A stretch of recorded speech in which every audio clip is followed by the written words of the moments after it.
Internet, hello and welcome to this week's Koi Cubed. I hope you are doing well. Today we are going to be talking about that insane, out of seemingly nowhere Phase 4 Sizzle, which was absolutely staggering. This is taking a minute to load, but I hope it's engaged. Sometimes it doesn't bring in the audience when I need it to, but it looks like it's starting to work. I hope the live stream is working. Aha, according to this it is. And we're going to be talking about some great DC TV news, as well as getting the guy Gardner officially cast being the highlight of the DC news, plus some independent stuff. And I'm going to give you some comic book recommendations at the end of the show. We started a little bit earlier today because I need to wrap this a little earlier, so it's going to be a slightly shorter show because I have somewhere to be at 6. But other than that, I'm excited to be here with you guys. And perhaps most importantly, Spidey is excited to be here with you guys. As much as he won't admit it, he's excited.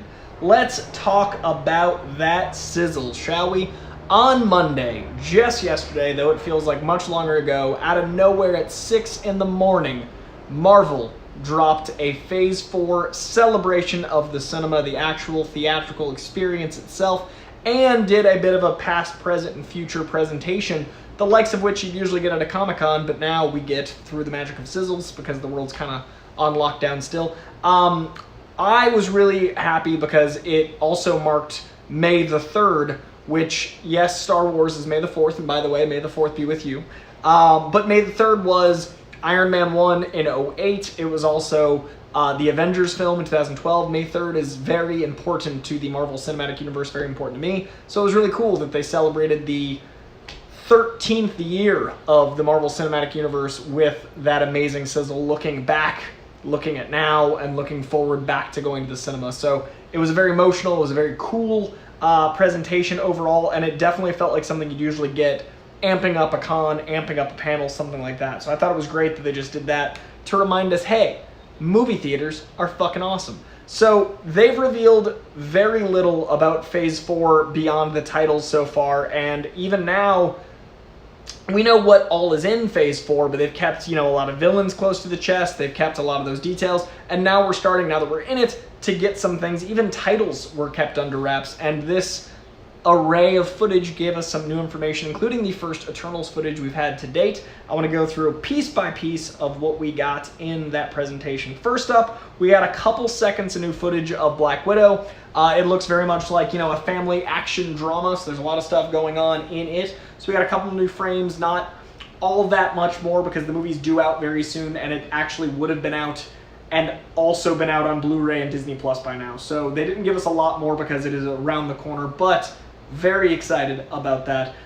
July 8th, we are getting our next theatrical Disney and Marvel collab. Very excited for Black Widow. Next up, we had Shang-Chi, which drops mere 10 weeks later. We just got to get through July, through August, then the first week of September, September 3rd, about 10 weeks later, we get Shang-Chi. Now, Shang-Chi, we just got our first trailer. We just got the first taste of that less than a month ago, so this footage, again, was mainly reusing the footage we already had, locked in the release date for September 3rd, reminding us to see it in theaters, which is the way it should be seen. 10 weeks after Shang-Chi, we got the Eternals. Now, Eternals didn't have any footage released. It was supposed to way back at D23 forever ago, but instead we just got some costume designs. We have not seen a frame moving of Eternals until yesterday, and it looks like a movie. They didn't really show a lot of powers, they didn't really show that, but we got to see the cast, we got to see the scope. It feels more like a film. There's a ness to the frames, there's a ness to the footage. I think it's very, very cool to have all of these options for the Marvel Universe to expand, and the Eternals is certainly capitalizing on that with being the boldest branch out of all of them with its cast and with everything else. So I'm very excited about the Eternals footage, and I'm actually kind of glad it didn't reveal too much, because I wouldn't want a movie that's been moved so many times to start getting out footage just to kind of appease people. Like, it knows its audience, it knows it's going to do well, it should just be reliant on that. And I think the boldness of not showing too much footage is very exciting. And yeah, everyone's talking about the one Angelina Jolie sword moment, which is the closest we got to powers, but that's about the only thing we got. I mean, I'm really excited for Jacked Kumail Nanjiani. I think the cast is exceptional. Overall, not a lot to say about the footage. It didn't really reveal anything power set-wise, comic book-wise, or anything like that, but it is exciting to see this cast on screen and see them together. So that is the deal with the Eternals footage. That drops on November 5th. So then we have another gap. This one is about 7 weeks, 7 or 8 weeks between Eternals and Spider-Man No Way Home.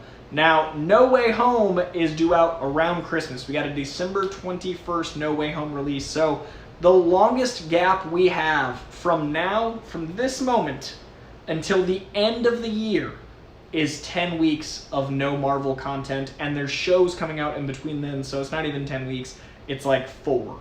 Because we've got 3 weeks to Loki, but in the meantime we've got MODOK, and then soon thereafter we've got Black Widow, Insanity. Now, Spider-Man No Way Home is due out on December 21st, and it seems like we aren't going to get Andrew Garfield and Tobey Maguire. The rumors are insane. I've been talking about it. I've been hopeful. I've been curious about the Sinister Six of it all. But Andrew Garfield seems very sincere in that he's not in this next movie.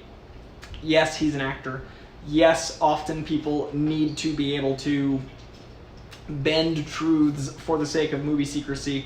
But it is interesting to not have any idea what this movie's going to be while also having older villains in it. They could just be uniting the multiverse through villains and not having Spider-Man. That is very possible. It could be that, you know, these Spider-Man are in Spider-Man 4, or they could not be in any of this at all, or he could be lying. But it does seem that Andrew Garfield is telling the truth. A friend of mine through the Schmodown, Josh Horowitz, sat down with Andrew Garfield. It's a fantastic interview. Highly recommend you check that out. And that is December 21st. So by the end of the year, we're also getting a Spider-Man movie, which is just crazy because I feel like we just had a Spider-Man movie because it was right before lockdown, but we are in fact getting a Spider-Man movie at the end of this year. And we didn't get any footage for Spider-Man, and to be honest, I'm kind of glad we didn't, because I like just one thing getting new footage being special. The Eternals, we hadn't had any footage from that yet, so I like that it's special. I'd love if Marvel started slowing down how much they release and how early. We're not getting Spider-Man until December. It's only just now May. That is 8 months away. 7 months away. Math is hard. 7 months away. I'd prefer to have a more of a rollout and not get too much at once. So I personally would like to wait at least a couple more months till we get anything crazy with Spider-Man. Will that happen? Probably not. They need to hype it up. But I'd like to enjoy each bite at a time. And we're getting Marvel properties every quarter now. We're getting a spring, a summer, a late summer, a fall, going into winter. It's insane. We don't need to tease things out. It's going to make money. That being said, our next bit after December 21st, we get our Doctor Strange 2. We did know everything about this one. It's the same logo. It's the Multiverse of Madness. The release date of March 25th has stayed the same for the last few months. It is a mere few months after Spider-Man. There's a lot of, rumor there because Sam Raimi directed Spider-Man. There's some mystery there. We'll see. March 25th, we're talking Doctor Strange. Thor 4, no new news there. That is May 6th. That is shaping up to be the big Avengers level event. Gets the Avengers release date that first week of May. I've been hearing it's effectively Avengers 5 with, the Guardians plus Thor plus the scope of this thing, all the Taika Waititi. Very exciting there. May 6th, Thor 4. Now here is where we start to get new information. The next thing that popped up on our screens was for Black Panther. And we didn't know what Black Panther 2 was going to be called. And Black Panther 2 was announced as Wakanda Forever. That is such a loving tribute. That was so impactful. I got emotional just with the title. This movie's going to break me. It's the only thing I shared on my Instagram was just that image of that title. The Wakanda Forever it's great for the legacy of the character. It's great to honor Chadwick. It's great for the what Black Panther 2 is going to represent. It says so much with just 2 words for if you got Black Panther. But it is, I think the way to advertise is to be that direction. I think that was a really smart move. I'm very hopeful they found a way to respect Chadwick's legacy while also carrying on a character that's so vitally important.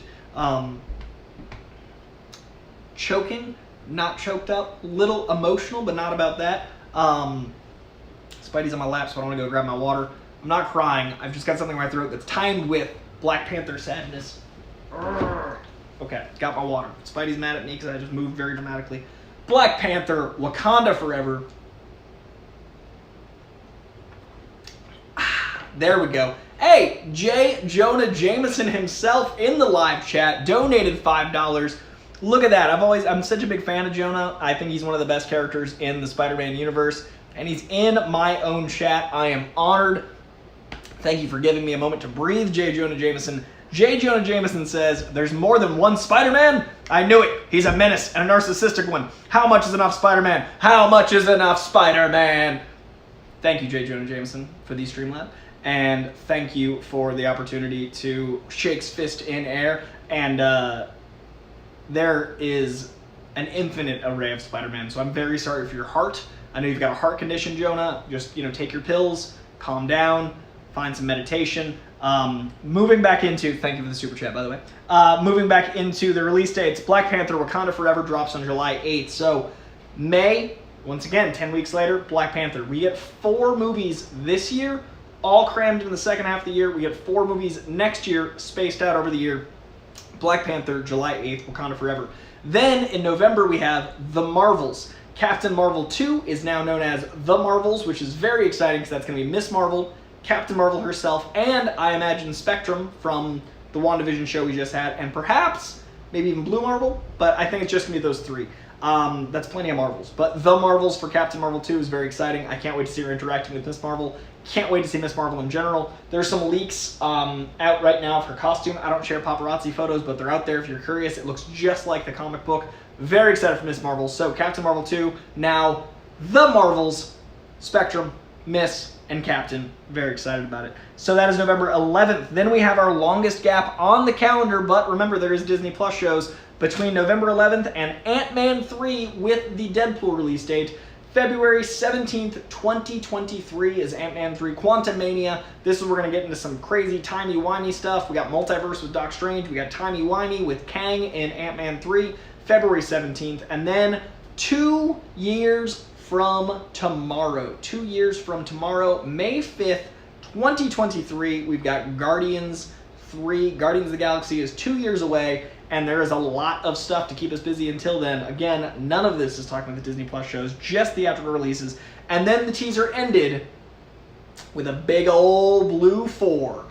Yes, it's Phase 4, but also that logo is the Fantastic Four. We got our Fantastic Four logo closing out the Sizzle, to me symbolizing it's got the next date after May 5th. I think we might get a July Fantastic Four. I think Phase 4 Fantastic Four is in the stars, and I think a July release makes sense. It's going to be the next big Marvel, big family, Marvel's first family getting a big release makes sense. I think that 4 is for July. I think we're getting a first, second week of July, Fantastic Four 2023 Spider-Man movie, and I'm very, very hopeful. So time will tell. We will see. Either way, that was a very exciting tease, and I'm very, very hopeful. In the Super Chat Streamlab from Curtis Mason. Curtis Mason said, I just got done watching episode 1 of The Bad Batch, new Star Wars animated show. I have not seen Clone Wars or Rebels yet, but oh my god, I'm in. I learned so much in episode 1 about stormtroopers and clone troopers that I did not know before. So, I have not seen it yet, but I'm so glad it's that informative. I've heard it's exceptional. It's May the 4th be with you, so if I have time tonight, I plan to watch it. I'm very hopeful to watch it tonight, because I think celebrating Star Wars Day, by the way, I did a mix of my world and Star Wars to celebrate May the 4th be with you. My Star-Lord shirt for Guardians 3. I love the mythology. You guys know I fear the fandom, but I'm very hopeful for this situation where I can dive into The Mandalorian, I can dive into Boba, I can dive into this, and I'm very, very hopeful all around. So I'm glad to hear you enjoyed it. I'm glad to hear it was informative. I'm glad to hear it's approachable. Disney Plus, available today. May the 4th be with you, and may you enjoy The Bad Batch. Thank you very much for the Streamlab, Curtis Mason. And then a super chat from Comic Quirks with Jimmy, who just says, you miss me, smooch. Yeah, welcome back. I miss you, and smooch. I didn't know we had that kind of relationship, but smooch to you, Comic Quirks with Jimmy. Smooch to you. All right, back to the news. After that Fantastic Four logo, my very first thought was, I am so excited that we are getting comic-accurate costumes in this phase. We've evolved through black leather in the 2000s into full-on superhero costumes. Hawkeye has his full-on Matt Fraction Hawkeye suit. We have Kate Bishop wearing the full-on Kate Bishop, like, purple Hawkeye suit. Miss Marvel is dressed like her comic counterpart. All of those things. I think we're going to see a full blue Fantastic Four. We got Fantastic Four-esque outfits in WandaVision already. I think we're going to see full-on Four, blue, stretchy. I think we're going to get them. So I think we're going full comic-y, and I'm very, very excited about it. So I just wanted to give some love to the casting directors and the costume designers. I tweeted about it, but without them, nothing is screen accurate. Like, the casting is so essential, and costumes are so essential, and those people don't get nearly enough love. So I just wanted to show them some love for the way costumes are going in Phase 4. Very, very excited about it. The great Jason Ritchie dropping a Streamlabs super chat in here. May the 4th be with you and the rest of the Koi Pond. Jason Ritchie, always a sweetheart, fantastic human being, lovely gentleman from the East Coast. I used to work with him, and thank you, and may the 4th be with you, Mr. Ritchie. May the 4th be with you. All right, next up we've got, okay, this news broke this morning, but it kind of started rumbling a couple days ago. I wanted to make sure it was officially out before saying it so I don't get anyone in trouble. But now that I know no one's getting in trouble because it's already out there, I can officially say and be so excited for my friend Jessica Parker Kennedy is back as Excess this season of The Flash. So keep your eyes peeled. Jess is back as Excess. I'm very excited for her. I love that girl. She is fantastic, and she is such a good actress, such a good person. I love the cast of that show. They're some of my favorite people. It's definitely one of my favorite casts. Done set visits with them. I've hung out with them. I know them as people. It's such a loving, warm vibe, and I'm so happy for Jess. So if you're a fan of Excess, if you're a fan of the character, if you're a fan of The Flash, Jess is back this season. I'm very fucking excited for her. So make sure to tune in this season as it's airing. I don't want to reveal when exactly in case that's not out, but it is out that she's in it. So keep watching or start watching or just support my friend Jess. She's awesome. Okay, watch Flash. Hype, hype, hype. Hype, hype. Hype, hype. All right. Personal hype. One of my favorite Green Lanterns has been officially cast. The insanity and the douchiness that is Guy Gardner is officially going to be portrayed by Finn Wittrock. Now, that name sounds made up, but it's real, and he's a very talented actor, and he seems like a very nice guy, but he's got such a punchable face, which Guy Gardner needs to have. You need to be very punchable. He's very punchable. I think he's going to be a great Guy Gardner. That's all the information we really have. I think the Green Lantern Corps show is likely to be Guy Gardner, Jon Stewart, and at least 2 or 3 more of the Corps. I think we'll probably hear about Jon Stewart any day now, but they announced him first, so I want to announce that Finn Wittrock, real name, talented actor, is playing Guy Gardner. Also, Pennyworth, another of my most anticipated DC properties to have more access to, is apparently moving over to HBO Max. Now, if you guys follow me, you know how much I love Pennyworth. I had both the leads on Collider Heroes back when I was doing it. I had a lot of hype for that Epic show. I really enjoy what Epix has tried to build with it, and it's a bummer because it's really hard to buy an entire network for just one show. But if it goes to HBO Max, I think it's going to find a huge audience. I think Pennyworth deserves a huge audience. I am so excited about it. Because I want to watch season 1 and 2 again. I mean, I've only seen season 1. I haven't even seen season 2. I want to watch season 1 again leading into 2. Season 3 might end up as an HBO Max original series. So, highly recommend you check out Pennyworth. Support it. It's really good TV. It feels like Batman and it's the rogues gallery and it's villainy. You don't realize how much you care about Pennyworth until you watch this show. I love him from the comic books. He's a very important character to me. But you don't realize how awesome. It sounds silly to have like a prequel show for Batman with Alfred, but it's not. Pennyworth is awesome. It's his days as an MI6 agent. It's one of the best things DC's putting out. Highly recommend it. Also, worth noting, in the world of DC, I'm going to start Harley Quinn this week. The animated series. I think I saw Sahil. I think I saw Smack Talk in here. He's been trying to get me to watch it for like 6 months, a year. I'm going to watch it starting this week. That is my next show to start. I'm going to start Harley Quinn finally. It's finally up to that on my queue. And Jake just watched it, so we talk about it on this week's Patron-only podcast. If you guys aren't patrons, Jake watched all of it, and we talk about that on this week's episode. He's in love with it. So if you are patrons, head over to the Patron-only podcast, hear his thoughts on Harley Quinn. It convinced me to watch it. I'm starting Harley Quinn this week. So Pennyworth, Harley Quinn, Guy Gardner, Green Lantern Corps, like, holy shit, DC's crushing it right now on TV. So I'm very, very excited about all that. Over in the not unexciting news, but less exciting because frankly it's negatives instead of positives. But Michael B. Jordan finally spoke out, and he is all but confirmed he's not playing Superman. I would have loved to see him as Superman, but I also really want to see Sterling K. Brown as Superman. There's a bunch of people I'd love to see as Superman. But Michael B. Jordan, did I say Michael K. Brown? Michael B. Jordan, Michael B. Jordan, Sterling K. Brown. There we go. Sterling K. Brown is who I'd love to see as Superman. Michael B. Jordan is not playing Superman. But he did update that they have a writer for Static Shock. It is moving forward. No release dates, no updates there, but he's starting to talk about those things. I just love how much he loves comic book properties. I love what he does. He's making great choices as a creator. So keep an eye out for those updates, but that's where we're at right now with Michael B. Jordan stuff. There's a new Sweet Tooth trailer out as of meow. Robert Downey Jr. and his wife producing it, based on the Jeff Lemire independent graphic novel and comic book series. Sweet Tooth is an iconic indie. Check out the trailer. It looks fun. It looks fantasy. It looks like it's going to bring people to the comic books. It doesn't look like a comic book show. It looks very big and grandiose and fantastical, and way more like, The Witcher than the other. Let me just check over here. I see the chat is going crazy. I just want to make sure I didn't miss any Streamlabs like a monster. Okay, I think I'm okay. I'm going to go back to the chat after, but I want to make sure I don't miss any Streamlabs with people throwing it in there. So check out the Sweet Tooth trailer. Also, James Gunn has said that he really, really, really loved working on Peacemaker so much that he might stick with TV after his enjoyment of the pace and the amount of time he gets to spend with these characters. I personally would love more James Gunn TV. Long-form James Gunn makes me very, very happy, so we will see.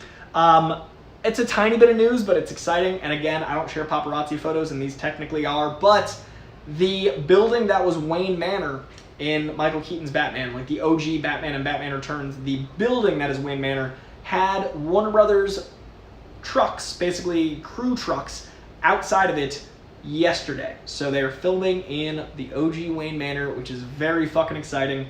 Michael Keaton coming back as Batman and Flash makes me just so ready. So we officially have some sort of confirmation, because crew trucks outside of Wayne Manor, the Michael Keaton Wayne Manor, that's exciting as hell. I'm so in.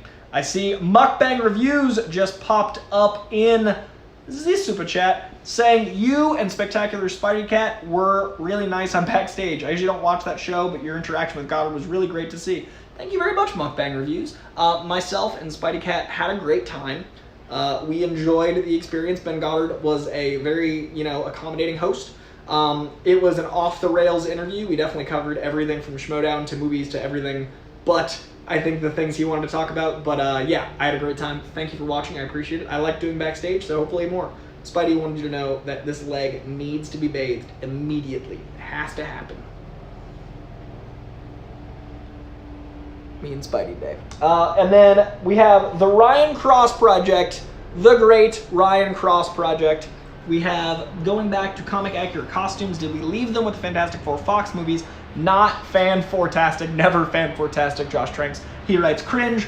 Also, when you recommend Pennyworth, for some reason it clicked as Pennywise. I clearly need help. Stay sweaty, peace. I think the last time we had comic accurate costumes pre-MCU's evolution into it was the story Fantastic Four, which aren't as bad as people think. The old school Fantastic Four aren't great, but they're certainly not as bad as Josh Trank's thing. So those comic accurate costumes were cool. I think they're going to look better in the Marvel Universe. The technology's 15 years evolved.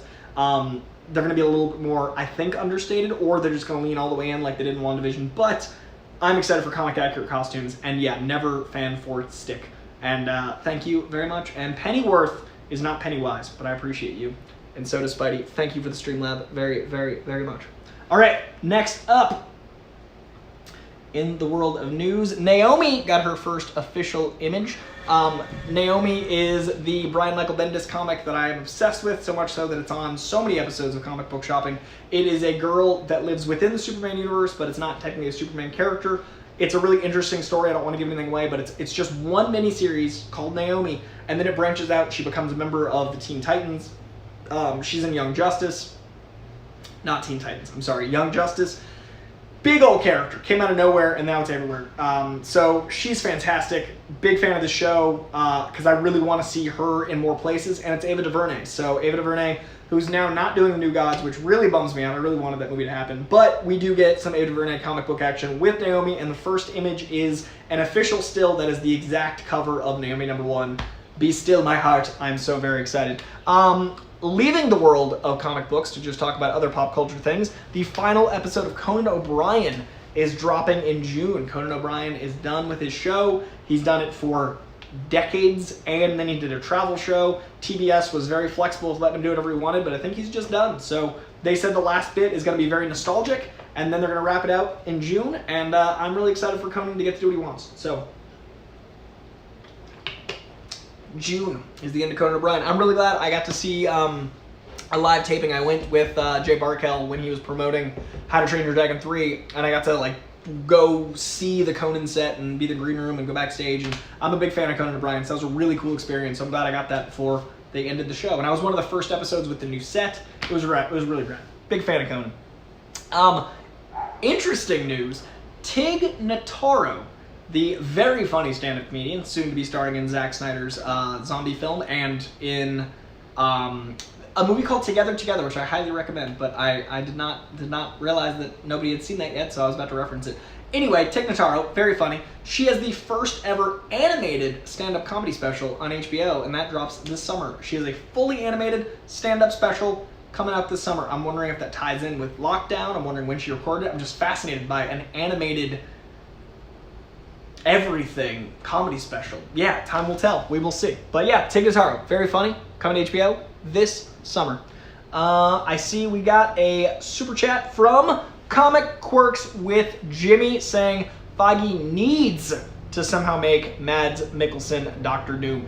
Well, considering Mads read for Mr. Fantastic back in the Fox days, it would be very, very funny and fitting if he came back as Doctor Doom. I would love that. He is very good for Doctor Doom. He's got that mysteriousness for sure, and he's very intense, and the voice, I'm all about it. I'm co-signing Mads Mikkelsen as Doctor Doom, both for stunt casting of the Reed thing and for sheer talent and awesomeness. But he was in Doctor Strange.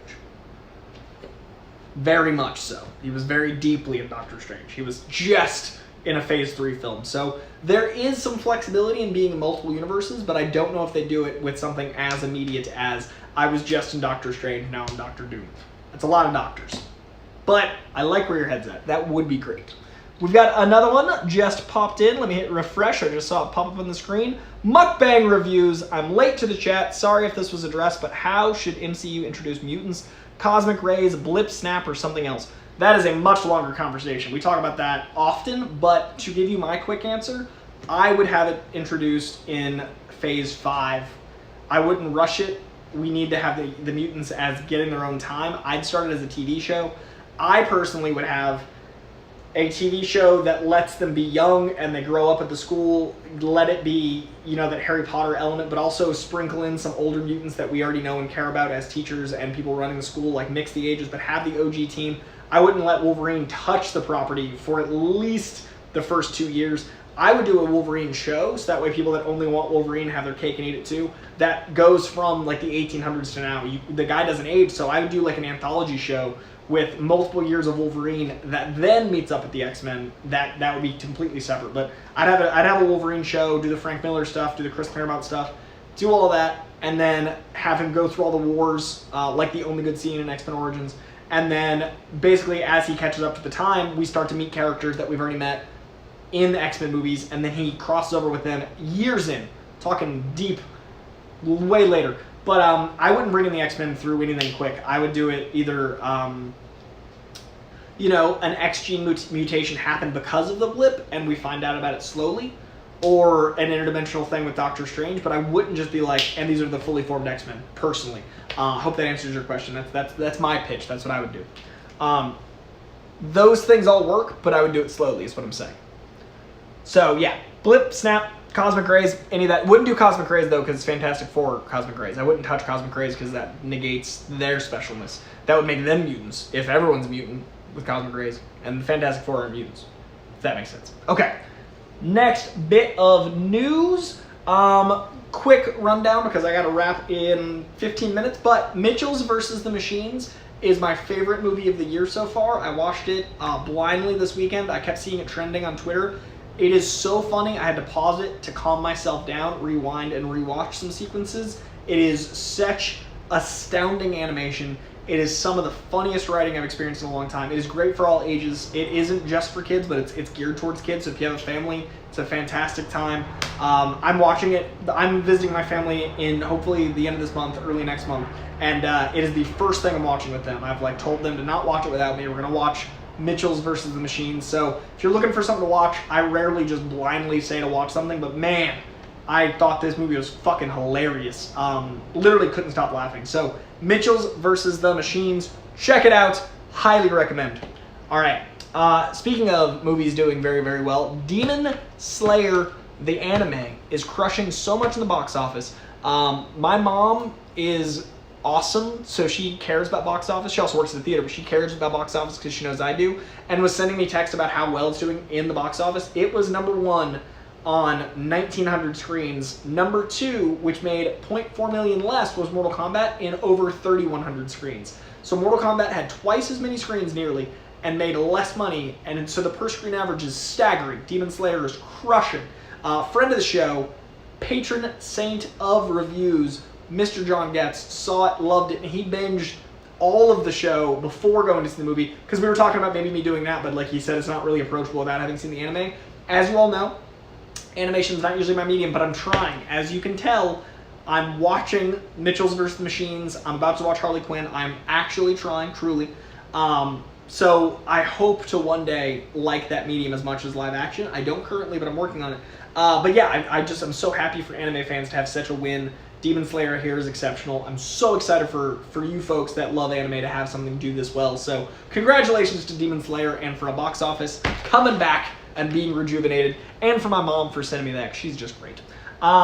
In the darker side of things, Master of the Universe lost to T-Man this week. We are no longer having Noah Centineo, I think that's his name, playing He-Man. So the scout is on for a new He-Man. That movie seems a little cursed, but we'll see how it goes. Kevin Smith's He-Man is doing just fine, but the live-action He-Man less so. And last bit of news before I get to comic recommendations and check on those super chats that just came in is that Penguin Random House, one of the biggest book publishers in the world, as you might know, took over Marvel's distribution from Diamond. So now Diamond doesn't have DC or Marvel. I would say the monopoly is officially busted. Starting in October, Random House is going to be distributing Marvel comic books. There's a really cool press release video talking about how they're going to package them, protect them. There's a bunch of variants if you're going to transfer your membership over. There's some really cool stuff. But Random House is a fantastic book publisher. Very curious how comic books change under them. So now DC is elsewhere and Marvel is elsewhere. We will see. Things are changing, I think, for the better. As far as, like, I've heard, you know, it's hard to deal with monopolies in any environment. I can't imagine comics, which are always like chasing any profit margins they can. Hopefully this causes a better competition and they can save some money with Random House because they're such a big publisher. So we'll see, but I thought that was interesting. All right, over to Mukbang Reviews. Random, do you like crime films? I like Scarface and Carlito's Way, but which is better if they can be compared? What's your favorite crime gangster film? I don't know if those two can be compared. Scarface is hard because it's become such a caricature of itself because of the fandom, but I would say Scarface by a little just because it's so iconic. That said, my favorite gangster crime film is The Departed, or The Town. I'm a Boston kid. I'm a big fan of both of those films. I have a huge bias because I'm from Boston and they feel like they get the heart of Boston. But The Town feels like The Town feels like a modern Heat, and Heat is probably my number 3. So The Town, The Departed, Heat are my top 3 crime caper films. I love the Ocean's movies too, but those are more for fun. I hope that answers your question. The Town, because it feels like modern day Heat and it's set in my town. The Departed, because it's got one of the best ensemble casts of all time and some of the best acting I've ever seen, and it feels like home, and it makes me nostalgic. And then Heat, because I think it changed crime films. It has some of the best atmosphere. It's so perfectly directed. There's so many incredibly tense scenes. Val Kilmer's in incredibly, obviously De Niro and Pacino. Heat has got to be up there as well. So those are my top 3 in that order. Lewis Cox, love you, Coy, my man. You would rock as Superman. Also, could Batman series and HBO Max work? Thank you, #CoyPon.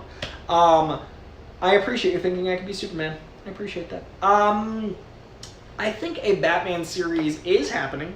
They're doing a Gotham show, and I think that's as close as we could get. I think the budgetary restrictions on the X-Men would be hard to budget because it's mutant powers, But I do feel like Disney has some pretty deep pockets, so if HBO could do the deep pocket approach, then I'd love to see a Batman show. We're getting a Gotham show set within the world of the Batman. We're getting a Jeffrey Wright-led Gotham show. So, we are kind of getting a Batman show. I would love to see something like Batman Beyond long term. I would love to see, any of those things. I don't know if it's going to happen because Batman is already, everywhere with the movies. But I like the idea, and maybe. And thank you for thinking it could be Superman. John Getz, I knew he'd be excited by the Demon Slayer news, and he's got more information for me. John Getz saying it also broke the all-time box office record in Japan when it came out last year there. Broke the record by 20%. Holy shit. So, technically, it's either about to be or already is the highest grossing film of 2020 worldwide with just over $500 million. Let's take a minute to appreciate that. $500 million for an anime. $500 million for an anime. Worldwide. And it opened in a pandemic. That is incredible. And it's 20% record breaking. That's crazy. It's like if the one made $100 million, it's made $120 million. That's fucking nuts. So congratulations to Demon Slayer in Japan, in America, everywhere else, and thank you, John Getz, for bringing that to our attention. Holy shit, Demon Slayer. Mukbang Reviews with another saying, I'm not a big animation guy, but Mitchell's vs. the Machines was so good. Kind of Cloudy the Chance of Meatballs meets Wall-E. I like Claymore and Cowboy Bebop. Cloudy the Chance of Meatballs is very astute. That is Lord & Miller directed and produced. This was Lord & Miller produced. Very similar in the sense of humor and tonality. This is a little bit more mature of that world in my experience. Definitely into that. And I have not seen either Claymore or Cowboy Bebop, but you just gave it some love in the stream, so hopefully there are some Claymore and Cowboy Bebop fans here in the Koi Pond. And thank you for the Streamlab. All right. Let me give you guys some comic recommendations before we wrap this bad Larry out. Last week's favorite comics really quickly. Actually, you know what? I'm going to read the chat, and then I'm going to do comic book recs because there's a bunch of you guys in here, and you might not go to the comic book store every day, and I'm going to check on the chat real quick first. But first, I want to thank Mukbang Reviews, John Getz, Lewis Cox, Comic Quirks with Jimmy, The Ryan Cross Project, Jason Ritchie, and, of course, Curtis Mason and J. Jonah Jameson himself for the Streamlabs and the Super Chats. I appreciate the hell out of each and every one of you, so thank you. Wanted to give you some love before I perused quickly the live chat right here. All right, we got... My mom was in here earlier. Let me see who is in here now. It is loading. I apologize for the slight dramatic pause and lull. And there it is. Rhino Eat, I'm not going to be late. I'm going to wrap this out. I believe in it. Let's see. I'm gonna go up to the top. Vanko, how you doing, man? I just don't need a live action version of live action. We've just recently got one in animation talking about Spider-Verse. Fantastic Four, I don't know. Hopefully they've cracked time to make it work on the big screen. If anyone can, it's Kevin Feige. I think Marvel's First Family belongs with Marvel doing it correctly for the first time. Let's see. F4 gets the F4 abbreviation. I think it may. Final Fantasy can keep the FF. Been forever since I've seen the story version, but they did a good job with the suits. I agree. That Hugh Jackman from Les Mis. Hugh Jackman, that video he posted with the guy saying he is calling out Ryan Reynolds to put him in Deadpool 3, that did make me excited. I don't know if it's ever going to happen. I doubt it's ever going to happen, but at least Hugh Jackman and Ryan Reynolds playing around about it make me just excited as a comic book fan. All right. Let's see. It's gut-bustingly funny. I love how they do the Batman dirty. Koi, Superman at WB. I got to get so jacked and so tall. Let's see. Belated but made Guy a redhead. Too much brunette washing of our precious gingers. There aren't a lot of redheads left. Let's see. It's about his son, a micro machine. Michael Keaton as Batman again is mind-blowing. It's insane, man. Cat's the best. They really are. Tig is amazing. Sahil and Heel. Very, very excited about the Harley Quinn excitement that I am experiencing. Very, very, very ready to watch it. Mutants will be nature's response. All the enhanced superhumans are already here. I think they're going to do something very, very long form. I'm just curious what that is. I like where your head's at, Rhino Eat. My pitch for He-Man, Liam Hemsworth. Ooh, I like that. I like Liam Hemsworth as He-Man, so that's fun. People are saying Goodfellas is the GOAT. Goodfellas as the ultimate gangster film. The Departed and The Town. Someone likes how I say The Departed. I say The Departed like I'm from a cartoon area of Boston instead of a real one, but thank you, Lewis. The Part of the Town are two of my favorite movies as well. Not gonna lie, I know it sounds like a step down from Superman, but Coy would kill it as Jimmy Olsen. You know who thinks that? James Olsen, Macabre Brooks. I interviewed Macabre Brooks, and he was like, "You're a great Jimmy Olsen," which was quite the honor because, you know, if James Olsen tells me I'd be a good Jimmy Olsen, who knows better? Who knows better, indeed. What up, Koi Pond? AJ Lancaster, welcome to May. This is the May indeed. This is the May. I respect your pun game, AJ. I respect it. It's gonna be May. We've devolved very quickly, and I respect it. We've got Jesse Swift in the chat. Unsuccessful workout. Do you know what, Jesse? Did you do anything? Because if you did anything, that is some success. Days where you only sit, that's not a successful workout. But if you run a 16th of a mile, that's a 16th of a mile more than you might have run otherwise. I always try to run 10% more or 10% faster. So if one week I'm running 1 mile, the next week I want to hit 1.1 miles, or if I'm running 10-minute miles, I would like the next week's runs to be 9-minute miles, etc., etc. So there's always a progression. So that means if you want to start at 1/8, boom, next time do a 1/4 mile, but just build up to it. Nothing's unsuccessful if you tried. Nothing's unsuccessful if you tried. All right. Okay, Comic Works, have a lovely day. Rhino Eat. Macabre played Jo, and then Jax is ridiculous. That dude bulked like a mofo. Yeah, and he did it vegan, which is crazy. Like, that's a lot of protein. Like, I'm just, that's nuts. Curls section of the show. I am currently trying to do a gallon a day. Doing decent. I have a filtered water system set up. I did not have filtered water for my first 11 years in Los Angeles, so I'm hoping that will help me lean up, drinking more water. I did have the water filter like a Brita, but now I've got like a juggy thing. So I'm trying to up my water to a gallon a day for May. Gallon a day May. I like rhymes. June is going to be just scheduling June. I'm going to try to keep everything to a schedule, like intermittent fasting, sleep schedule, all that stuff, but I'm not going to worry about diet as much. So just schedule June. Gallon a day May. For those that are doing curls along with me, gallon a day May is on. Just schedule it June is coming. I weighed myself yesterday on a digital scale at the gym, and I am officially the heaviest I have ever been in my entire life. So I got some weight I want to lose just for me. I just feel more energy, and I feel my own self-image is better when I'm a little leaner. No judgment on anyone else's body type. But Coy likes to be leaner than he is right now. He likes his pants to fit a little different. But it's been a long quarantine, and he's only a few pounds higher, but he's a few pounds higher. So I'm upping my water. I'm going to do a few liquid meals a day. I meal prepped today. I did jar salads, quinoa protein bowls, and a stir fry of all veggies and some lean pepperoni for a little flavor and spice. I'm going to cut the pepperoni as the diet gets more intense, but for now, here we are. So those of you that are curious about the curls section, meal prepping, water, 5 days a week working out, trying for 7, but 5's my minimum, 5's the bare minimum. I'm trying to do 4 days of weights, 2 days of cardio, which does add up to 6. But if I fall off, I'm going to do a 2 a day one of those days. That is where I am at. But man, gaining weight over quarantine because of all this couching. Feeling it. Also, I love cookie dough. I love it very much. All right, Mukbang Reviews. Spidey Cat may need litter, food, or additional boxes. That is all, and many thanks for your streaming. Spidey always needs more boxes and always appreciates people contributing to the box fund. So Mukbang, know that is going directly towards Spidey boxes. I'm not going to buy a box. I'm going to buy a thing in a big enough box that I need, and he's going to get the box because of you. So that is the move for sure. Rhino Eat, I'm glad I can inspire your pepperoni journey. All right, I'm going to power through my comic book recommendations. I'm going to check the chat one more time, and then I'm a boogie. Let's see here. I told you, shorter show. I think I'm going to be out by 5:45, and then I'm going to be able to hopefully get out the door before 6. Last week, my favorite books were Action Comics 1030, Batman Black and White #5, good anthology book, very approachable. If you don't know comic books, Black and White is an anthology book about Batman. Batman Superman #17, a rare meta comic from the world of Batman and Superman. Beta Ray Bill #2, fun new title if you're a fan of Beta Ray Bill. It's a great jumping on point. Issue 1 though. Black Widow #6 is a new arc, so I raved about that first arc. It just concluded with issue 5.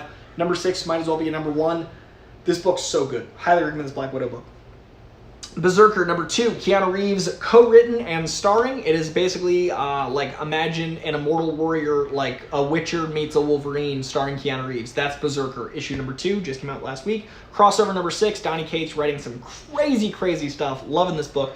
Deadly Class 45.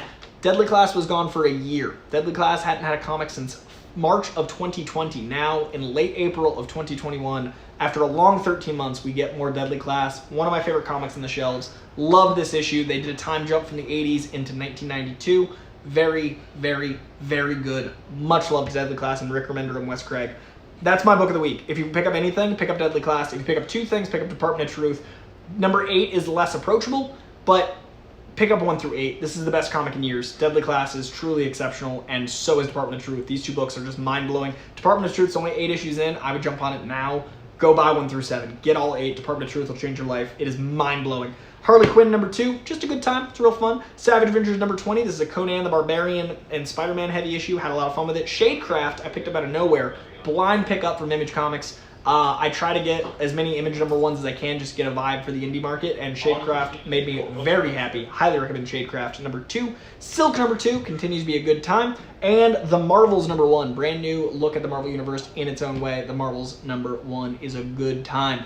All right, those are the books I recommend for last week. For this week, the week of the 5th. Remember the 5th of May. No, there's something better than that besides Cinco de Mayo. Cinco de Mayo. Happy Cinco de Mayo. May the 4th be with you. And I saw someone earlier wrote Aunt May Day for May 3rd. Fucking genius. Happy Aunt May Day. May the 4th be with you.